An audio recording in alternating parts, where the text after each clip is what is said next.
Hey guys, it's Abby and today I'm going to be discussing what I managed to read in July. So this was completely unexpected with how this turned out. You've probably seen the thumbnail. I am very surprised it's this big. By the 25th of this month I had finished 3 books. Well, I hadn't. I'd finished 2 books and read a section of another book. And yet I have this giant stack. So let's get into it. If you want to know why I didn't read so much, part of it was slump, and part of it is because I finally went to my master's graduation. So, the first book I read was, this is deceptive, I didn't finish this entire thing. I read Lazy Susan by Jane Austen, which is in here. It's the only copy I have, it's in the back of this. It is 128 pages, so not very big. So this is definitely deceptive, but shut up. So this is a weirder version of Jane Austen's novels than any of her others. If you've read any of her other stories, then you would be quite familiar with her style, but this one instead is written in the form of letters. I will say my only complaint with this one is the ending, and I think that is because this was written near the end of her life, and so she was trying to wrap up the story. She does have quite a tendency, I can say, after now reading 2 of her novels and 1 of her stories, I don't think this counts as a novel, that she has a tendency to have the ending wrapped up very quickly, but this is even quicker than usual, and I think that is just because she was trying to get it wrapped up and done. So that is a pity, but I did really enjoy the letter style. I did find it a little bit confusing as to who was who, just because of the titles that they use for people, and the difference in how that is used versus how they refer to themselves if they're writing, and things like that. So that did take a little bit of back and forth, but all in all, a very enjoyable short story, I guess, and I'm really glad that I read it, and I will be reading more Austen. This is deceptively large.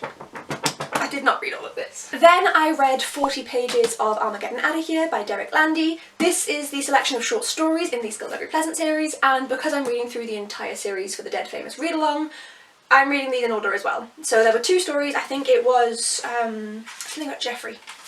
What is it? Show me. The Wonderful Adventures of Geoffrey Scrutinous and Just Another Friday Night. So I really enjoyed both of those. Just Another Friday Night takes us to Australia, I believe, or possibly New Zealand. Sorry. And we meet another duo and they interact with Val and Skullduggery, so that's really fun. And then I love Geoffrey Scrutinous. I love learning more about him. He is so averse to everything that Val loves, but also really good at what he does. Very fun. Enjoying reading through these. There's not too many left now. 3 and a bit, because there's an exclusive peek at Dying at the Light. It's like, what's the point in reading that? I'm going to read Dying at the Light. So there's 3 short stories left. Getting there.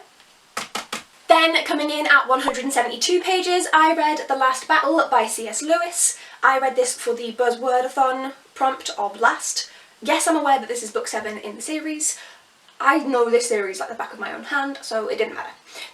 This was a reread, if it wasn't obvious, and I had a lot of thoughts. I will say that because of nostalgia, I did enjoy it. I still do love the series, but you can tell by the way I'm speaking right now there's a fly in front of my face. Rude. Yes, that's what you can tell. There were issues. There were issues. First of all, sexism. Nobody is surprised by this. It's written by a man in the 50s. So, sexism is a big issue. Racism is a big issue. But that also then leads into my next point of the portrayal of religion. These do a disservice to Christianity, and these also then actively attempt to portray other religions as bad. I had a lot of thoughts. I discussed them a little bit with Olivia, and she agreed with me. I think she's read them relatively recently as well. So I have both in my head. I read these as a kid. Like, I was really young when I first read these. I was probably like 5. So I read them then and reread them throughout my life. They will always be a series that I love, but as an adult I can see the issues and I'm going to point them out if and when I reread them. On to more positive things. Next up, a book I read all in one day. My voice is going. A book I read all in one day. 345 pages of The Perplexing Theft of the Jewel in the Crown by Vaseem Khan. This is the 2nd book in the Baby Ganesh Agency investigation series. All of these have very long titles. Basically, this is a... Is it a cozy mystery? It's not a cozy mystery. Right. Cozy mystery to me is like those really cheesy covers. It's usually like a cat and some cake and all of that. This is closer to like Poirot, like Miss Marple. but set in the modern day, set in India, and we follow Inspector Chopra, who has recently retired from the police force due to health reasons, and he has been bequeathed a baby elephant by his recently deceased uncle. And the baby elephant helps in the investigations. It's adorable! I love the 2 books that I've read so far in the series. I definitely want to continue. They are so much fun. 1, the covers are just bright and gorgeous. 2, the titles are hilarious. I enjoy how the kind of mystery aspect plays out, and also the interpersonal relationships that happen throughout the stories. It's just a lot of fun. I never really hear anyone talking about this series, but I really like it. And now I need to try and find all of them in these covers. It's like hardback, but there's no just jacket, it's just printed straight on the hardback. I have book 1 and 2 in this. I need to try and find the others. Then coming in at 603 pages is the one that everyone was expecting, Deathbringer by Skullduggery Pleasant, here man, by Derek Landy. So this is book, 6? I don't know. But this is the next book that we were reading in the Skullduggery Pleasant series. I keep losing count. I think it's book 6. It might not be.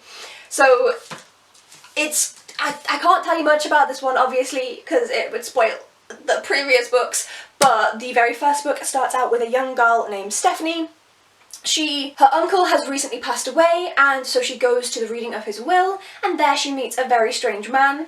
She happens to encounter him again in the future, and that is when she discovers that he is a walking, talking, living skeleton who can perform magic and is a detective in Ireland, and they then delve into it, and you can see by this cover it just gets darker and darker. It's fantastic. As always, I really enjoyed this. There was so many things in here that I forgot happened, and also I didn't realise that certain events were going to happen within this book specifically. I have read every single book out so far in this series. There's 14 actual books, but then there's also 1 set short stories and another like novella. So I have read everything, and I get very confused as to exactly where events happen. So yeah, I was nicely surprised by some of the stuff happening in here, and I was able to figure out some of the kind of tells leading up to it in the book. It was so good. It was so good. And I'm looking forward to the live stream. On a related note, coming in at, tell me, 127 pages, is The End of the World by Derek Landy. This is the novella from World Book Day 2012 that is, like, slots in afterwards, chronologically, after Deathbringer. This one is so much fun. So, again, Val and Skullduggery, of course, but this time I can tell you a little bit more, because although it's, like, technically in that point in the series, this is intended as something that you can read completely separate to get you into the series. So this actually follows them as they are interacting with a young man named Ryan, who is not well adjusting to the fact that he's discovered that there's magic. He's running away from the risk of his life being taken, and he's freaking out. He's like 15 years old. Val is 17 at this point, and he is just freaking. Bless his little soul. It's adorable, which is not what I say often about a Skullduggery Pleasant book, but it is, it's adorable. And then also, obviously I won't ruin what actually happens, but at the back of the book, after the story ends, we do get also some little mini chapters of one angle that Derek Landy had thought about going down for the original books, where he hadn't yet invented the method that he uses to keep Stephanie's family still happy while she's off doing these adventures. So when he didn't have that, there was a lot of angst and a lot of issues with her against her family, why she was gone so often, and he had some chapters in here that told us what that would have been like. And I'm really glad it went in the direction it did, don't get me wrong, but it was very interesting to read. Okay, they no longer fit in that. Okay, no, that. Okay, next up, coming in at 503 pages is Checkmate by Malorie Blackman. This is the 3rd book in the Noughts and Crosses series, so again, I can't tell you too much, but essentially the first book is about a black girl named Sephi and a white boy named Callum. In this world, black people are superior to white people, and they basically have an interracial romance that is looked down upon because black people shouldn't be with white people because black people are superior. This is fantastic. It's amazing. This series. So, Noughts and Crosses I found really, really difficult to get through. Knife Edge I actually went through pretty okay. Checkmate I cried.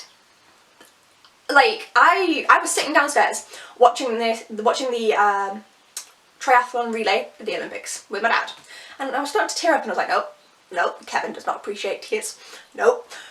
So I was okay, and then I was like, right, I've got like 50 pages of this left. I don't care that it's 1 in the morning, I'm going to finish it. So I sat in my room, and I read it, and I finished it, and roll the VT. It is 1 o'clock in the morning, and I finished it.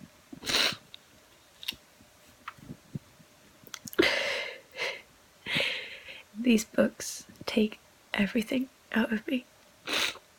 It has been a while since I've cried at a book. Guys, these books, they are so hard-hitting. This is my favourite type of contemporary. Like, I mean, yes, technically it's not contemporary, it's technically kind of fantasy, because in reality white people are seen as superior to black people.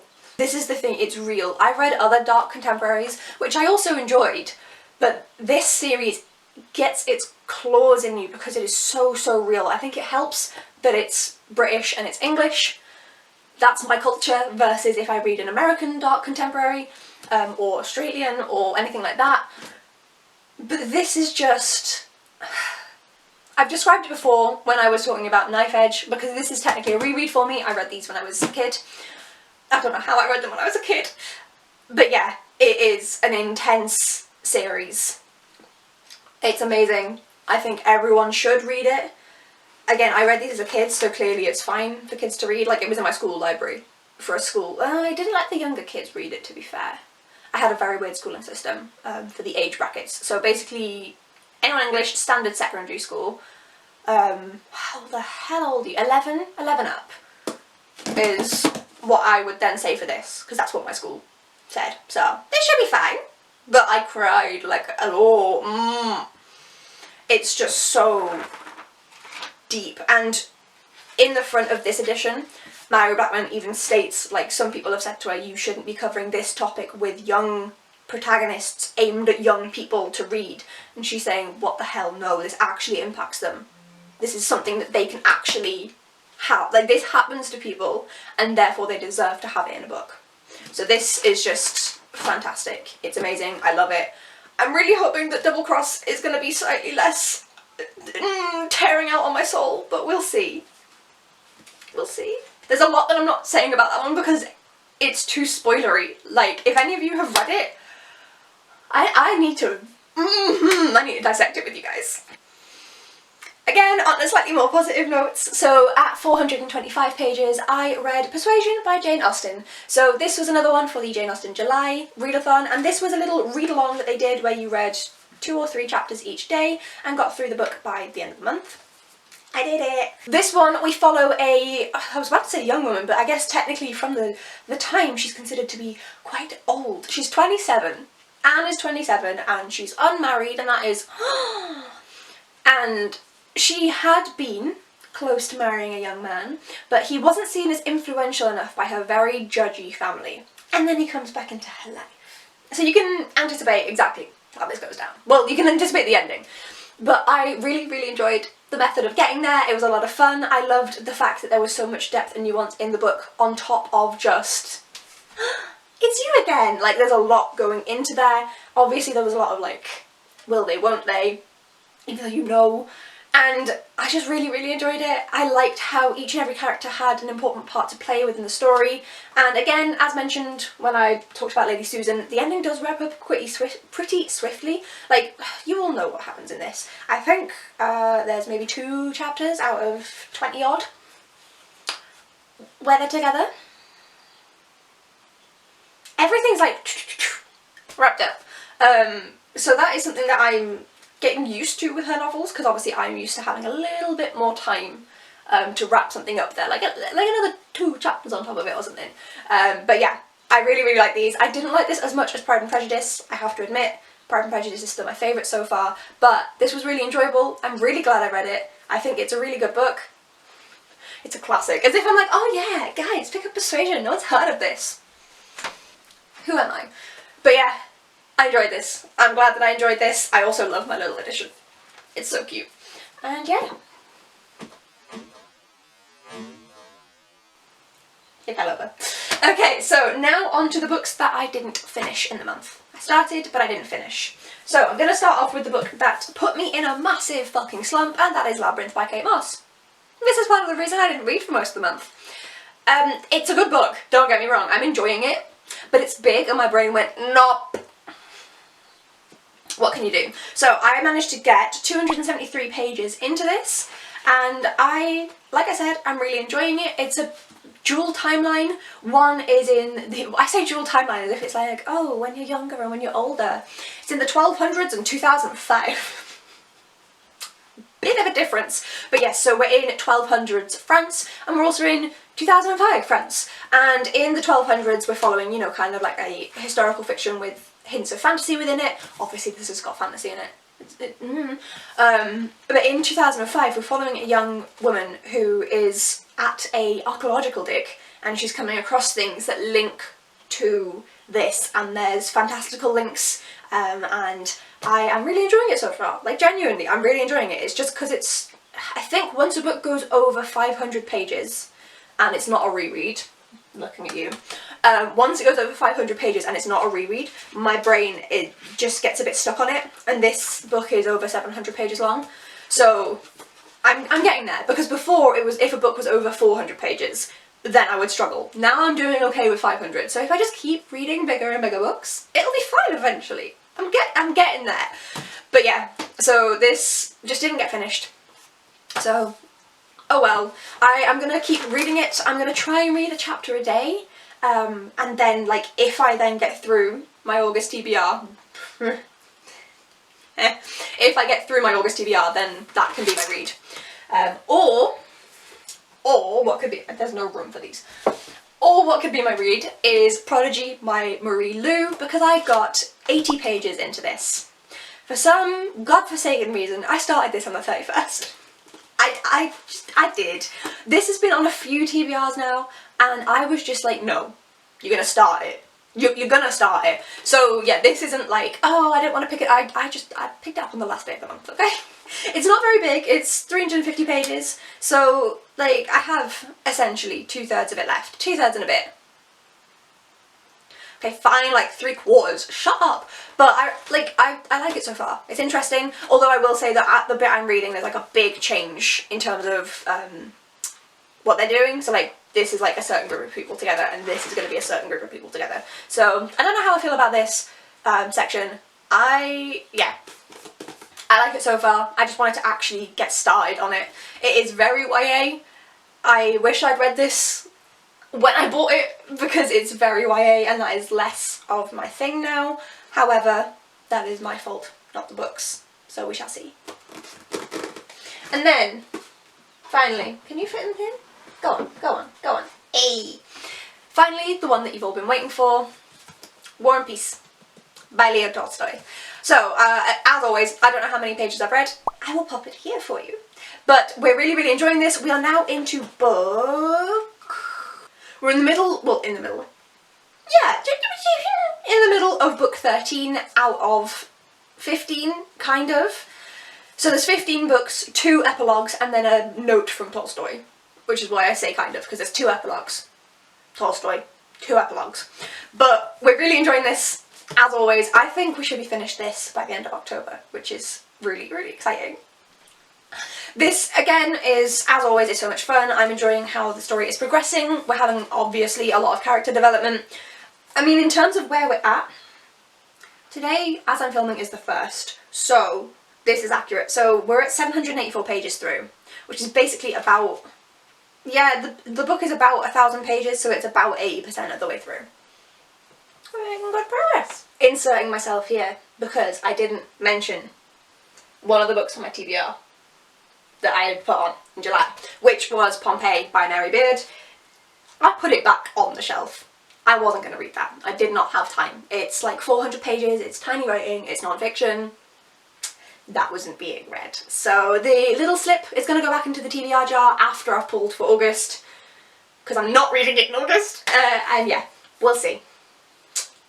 Back to other Abby. And that's my reading for July. Considering I was here by the 25th, I think I've done okay. So let me know, guys, what is the best book that you read in July? I'm gonna have to go with Checkmate. The crying. Can I pick anything else? I don't think so. So I'm gonna have to go with Checkmate. But let me know what your favourite book of July was in the comments down below. And if you've watched this far, what emoji should we do this time? I want a panda emoji. No good reason, just give me the panda. Thank you so much for watching, guys. If you enjoyed the video, please do hit like and subscribe so that you can see more of my content, and I will see you in the next one. Bye! So many books.